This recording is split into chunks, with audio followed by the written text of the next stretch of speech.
America और Iran के बीच में हालात अभी भी गंभीर हैं। अब ये डिस्कशन नहीं हो रहा कि किसने कितनी मिसाइलें छोड़ी, लेकिन अब जो है वॉर दूसरी तरफ जा रहा है। डिस्कशन अब इस बात पर हो रहा है कि स्ट्रेट ऑफ हॉर्मूज का फ्यूचर क्या होगा और तो और ट्रंप के पावर्स क्या हैं, यूएस प्रेसिडेंट की पावर्स क्या हैं, क्योंकि इस पर लेकर वॉशिंगटन से बड़ी खबर आ रही है, लेटेस्ट अपडेट्स आ रहे हैं और इसी को लेकर हम आपके साथ जुड़ गए हैं। मैं हूँ शिवांगी, मेरे साथ हैं अभिषेक। लेटेस्ट अपडेट्स इस वक्त वॉशिंगटन से आ रही हैं क्योंकि वहाँ पर एक लीगल बैटल छिड़ गया है। So basically war powers resolution of 1973, इसके तहत किसी भी यूएस प्रेसिडेंट को कांग्रेसनल अप्रूवल लेना पड़ता है with in 60 days of initiating any military action. जब वॉर शुरू हुई उसके 60 डेज के अंदर उन्हें अप्रूवल लेना पड़ता है, लेकिन अब इसमें लूप होल निकाला जा रहा है। इसमें बेसिकली सेक्रेटरी ऑफ वॉर पीट हेग्सेथ वो ये कह रहे हैं कि 60 डेज की तो बात ही नहीं है, क्योंकि 7 अप्रैल को ये सीज फायर लागू हो गया था और तब से दोनों के बीच में, यानी कि यूएस और ईरान के बीच में कोई मिसाइल या फिर क्या कह सकते हैं, कोई इन फाइटिंग नहीं हुई है, कोई मिसाइल नहीं छोड़ी गई दोनों भी साइड से।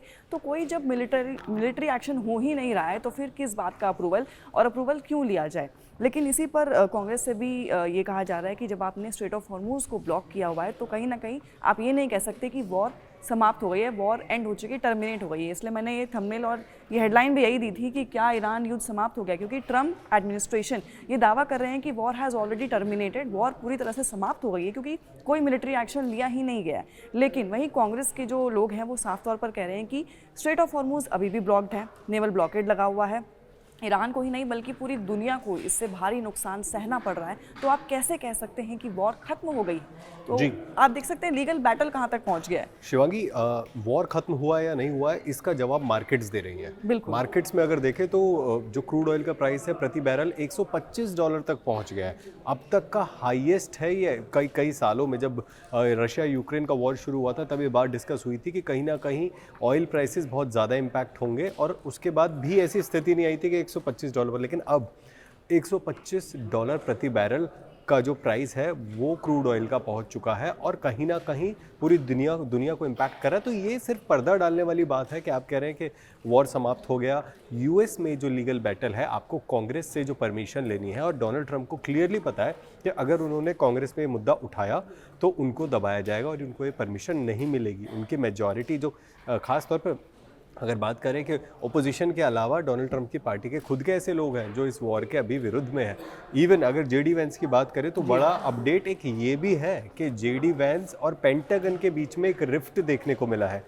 बहुत सारे क्लेम्स ऐसे आए डोनाल्ड ट्रंप और इवन पेंटागन की तरफ से कि जो उनका मिसाइल स्टॉक पाइल है, थार्ड सिस्टम है, टोमाहॉक मिसाइल्स हैं, वो बहुत बड़ी मात्रा में है उनके पास। जबकि जेडी वैंस ने ओवर्टली जाकर ये एक इन्वेस्टिगेशन बैठाया जिसमें उन्होंने पाया कि उन्होंने बहुत ही बड़े लेवल पे ये टोमाहॉक मिसाइल्स हैं ये खोए हैं, और बहुत सारा जो स्टॉक पाइल है मिसाइल्स का कहें, वेपन्स का कहें, वो अमेरिका ने इस वॉर के अभी जहाँ तक भी पहुँचा है वहाँ तक काफ़ी कुछ खोया है। तो अब जेडी वैंस निकल कर खुद पेंटागन को चैलेंज कर रहे हैं कि आप प्रेजेंट करिए मेरे सामने स्टॉक पाइल्स ऐसे दिखाइए जिसमें मैं डॉक्यूमेंट्स पे यकीन कर सकूं कि बिल्कुल। उनका कहना है कि ट्रंप को ऐसे फिगर्स बताए गए हैं जिस वजह से वो दूसरे ही क्लेम्स कर देते हैं। जहां एक तरफ ट्रंप ने कहा है कि 80 to 90% ईरान की मिलिट्री को डेसिमेट कर दिया गया है, वहीं जेडी वैंस कह रहे हैं कि ऐसा नहीं है, बल्कि ईरान हो सकता है उसके पास अभी भी अच्छा खासा स्टॉक पाइल हो जो कि सीज फायर रुकते ही वो अपना मिसाइल दागना शुरू कर दे, और ऐसा हो भी सकता है। इनफैक्ट ईरान ने एक ऐसा ही कह सकते हैं वेपन भी निकाला है जो है राड 500, और ईरानी navy commander rear admiral Shahram Irani, उन्होंने एक नया वेपन दिखाया है जिसको कहा है कि इससे उनके एनिमीज़ को हार्ट अटैक आ जाएगा। तो वो कह रहे हैं कि जो मिसाइल है ये बहुत ही सुपर फास्ट है, अपने आप ही अपनी डायरेक्शन बदल सकती है, तो ये ऐसी है जिससे एनिमी को भारी नुकसान मिल सकता है। और यही जो है जेडी वैंस शायद कहीं ना कहीं डर भी रहे हैं कि हो सकता है हम तो क्लेम्स कर रहे हैं कि कहीं ना कहीं ईरान का जो मिलिट्री और नेवल पावर है वो खत्म हो गई, लेकिन ऐसा है नहीं। जी शिवांगी, जेडी वैंस का जो कंसर्न है उनका ये भी है कि पेंटागन जो है वो इन्फॉर्मेशन सही नहीं दे रहा है। वो कह रहे हैं कि 80 to 90% जो है ईरान की जितना भी मिलिट्री इंफ्रास्ट्रक्चर है वो डिस्ट्रॉय कर दिया है अमेरिकन आर्म्ड मशीनरी ने, लेकिन डोनाल्ड ट्रंप को जो इन्फॉर्मेशन है वो गलत दी जा रही है और इसीलिए डोनाल्ड ट्रंप जो क्लेम्स कर रहे हैं वो गलत कर रहे हैं, ऐसा जेडी वैंस का कहना है। जेडी वैंस ने बोला है कि इनकम्प्लीट पिक्चर जो है वो डोनाल्ड ट्रंप को दिखाई जा रही है फ्रॉम पेंटागन। साथ ही साथ जिस मिसाइल की आप बात करें रैड 500, वो एडमिरल शामरान ने ईरानी ने दिया है, वो उन्होंने बोला है, और ये कहीं ना कहीं से एक तरीके की एक छेड़ा जा रहा है, एक प्रोवोक किया जा रहा है अमेरिका को कि आप वो बोला जा रहा है कि हमारे एनिमी को डरना चाहिए, क्योंकि हमारे पास एक ऐसा ज़बरदस्त मिसाइल है, एक ज़बरदस्त वेपन है जो उनके पड़ोस तक पहुंच सकता है, उनके बहुत नज़दीक पहुंच सकता है। वैसे राड 500 की बात भी करें तो ये एडवांस कार्बन फाइबर कंपोजिट से बना हुआ और जोहेर इंजन से बना हुआ एक मिसाइल है, जिसके अंदर मूवेबल नोज़ल होता है। मतलब उस नोज़ल से आप मिसाइल को मिडवे मूव कर सकते हैं, जिससे कि थार्ड या फिर पेट्रियट कोई भी एडवांस एयर डिफेंस सिस्टम जो है वो उसे डिस्ट्रॉय करने में सक्षम नहीं है। तो ये अब जो है वहाँ के जो एडमिरल हैं, रेयर एडमिरल हैं, उनका कहना ये है। लेकिन साथ ही साथ डोनाल्ड ट्रंप ने ये भी बोला है कि हमारी जो टैक्टिकल शिफ्ट है वो भी अब धीरे धीरे हम लोग कर रहे हैं। जैसे कि डोनाल्ड ट्रंप ने भी रिसेंटली बोला था कि हमारी नेवल ब्लॉकेड जो है वो हमारे वेपन से ज़्यादा, हमारे मिसाइल जो हमने बम गिरा है वो उससे ज़्यादा जीनियस ये है कि हम नेवल ब्लॉकेड करें।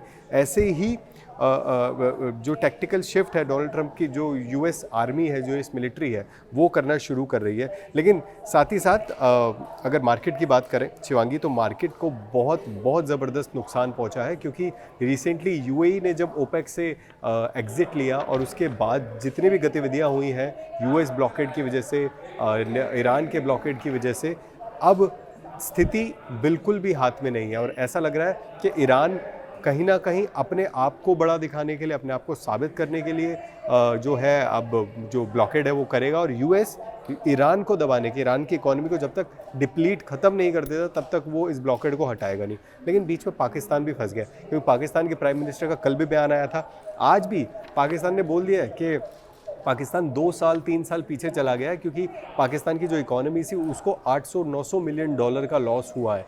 और डोनाल्ड ट्रंप के साथ इस्लामाबाद टॉक्स की अगर बात करें तो डोनाल्ड ट्रंप ने बोल दिया है कि 18-20 घंटे की फ़्लाइट लेकर कौन आएगा इतनी दूर, फ़ोन पे बात करेंगे और बात कंप्लीट करेंगे। मतलब कोई भी तवज्जो नहीं दिया जा रहा है। जो डोनाल्ड ट्रंप ने शुरुआत में बोला था कि Shehbaz Sharif and my favourite field marshal Asim Munir, वो लोग कन्वे करेंगे मैसेज और ये पूरा इस्लामाबाद टॉक्स करेंगे। अब ये नज़र आ रहा है कि डोनाल्ड ट्रंप खुद इससे पीछा छुड़ाने के लिए कोशिश कर रहे हैं कि ये अपने आप ही सॉर्ट होगा तो होगा, नहीं तो ऐसा कुछ हम देख लेंगे। बेसिकली ये भी हो गया कि उन्होंने जो भी डिसीजन है वो अपने हाथों में ले ही लिया है। स्ट्रेट ऑफ हॉर्मुज़ के फ्यूचर की बात करें, वो भी काफ़ी डिस्कशन में आ गया है, क्योंकि अब ट्रंप ने भी एक प्रपोजल दिया था, लेकिन उसमें कैच ये था कि वो जो है अपना ब्लॉकेड नहीं हटाएंगे, यूएस अपना ब्लॉकेड बनाए रखेगा, बल्कि अपने एलाइज से मदद मांगेगा कि ताकि और भी कॉस्ट लगाई जाए। लेकिन वहीं मोस्तफा खामिनेई ने एक स्टेटमेंट पास किया, उन्होंने बोला कि क्या कहते हैं, ईरान एक ऐसी मैनेजमेंट लाएगा स्ट्रेट ऑफ हॉर्मुज़ के लिए जो कि एनिमी अब्यूज़ को पूरी तरह से ख़त्म कर देगा।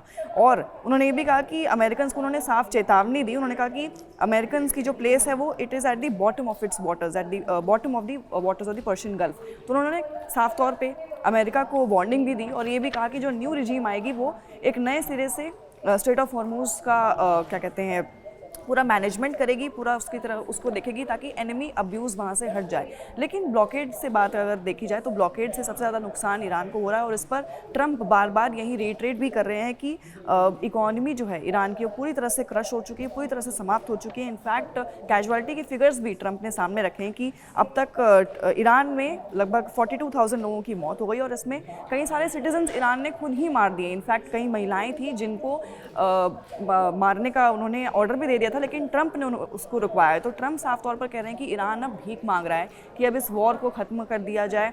एक पीस डील पर वो मतलब आज आना चाहता है, लेकिन वहीं ईरान दूसरी तरफ से वार्निंग्स भी दे रहा है। तो एक तरह से अगर देखें तो सीज़ फायर जो है लागू तो है लेकिन टेम्पररी है, और इसी बात का डर भी है कि कहीं ना कहीं ईरान शायद इस पॉज का इस्तेमाल करके एक ऐसा आर्सेनल, एक ऐसा मिलिट्री आर्सेनल तैयार कर रहा है जो कि अगर सीज़ फायर हटा तो शायद वो उसका इस्तेमाल कर सकता है। तो अभी भी कुछ कह नहीं सकते। जी बिल्कुल। अगर शिवांगी, लास्ट पॉइंट ये ज़रूर होगा कि इंडिया का क्या टेक रहा है, क्योंकि रिसेंटली अमेरिका ने इंडिया और चाइना को भी काफ़ी ऐसे शब्द बोले जैसे कि हेल होल, और हम इकोनॉमी को लेकर बोला, इमिग्रेंट्स को लेकर बोला। तो इंडिया ने बढ़ चढ़ कर जवाब दिया है इस बार कि मिस इन्फॉर्म्ड है यूएस प्रेसिडेंट डोनाल्ड ट्रंप। साथ ही साथ बात भी हुई है बीच में हमारे foreign minister S Jaishankar and Iran के फॉरेन मिनिस्टर अब्बास अरागची के बीच में एक फॉर्मल टॉक हुआ है, फ़ोन कॉल हुई है, जिसमें कि इस वॉर से जो भी स्थितियां खराब हो रही है उससे कैसे जूझना है उसको लेकर एक प्लान बनाया गया है। लेकिन एक बड़ी जो रिपोर्ट है वो ये आ रही है कि प्रधानमंत्री नरेंद्र मोदी जो है वो यूएई का दौरा कर सकते हैं मई में, और कुछ ही देर का वो दौरा होगा, 3 घंटे के लिए वो जा सकते हैं। 3 घंटे के लिए यूएई में लैंड होंगे, जो उनके काउंटर पार्ट है अल नहयान उनसे मिलेंगे और उसके बाद 3 घंटे के बाद वो वापस आ जाएंगे। तो 3 घंटे का ये जो दौरा है ये कितना इंपॉर्टेंट है, स्पेशली इस टाइम पर, इस समय पर भारत के प्रधानमंत्री अगर मिडिल ईस्ट में कहीं जाते हैं तो इसका क्या महत्व होता है। ये जैसे जैसे अपडेट्स आएंगे हम आपको देते रहेंगे। आप सारी खबरें देखते रहिए, स्टे ट्यून्ड।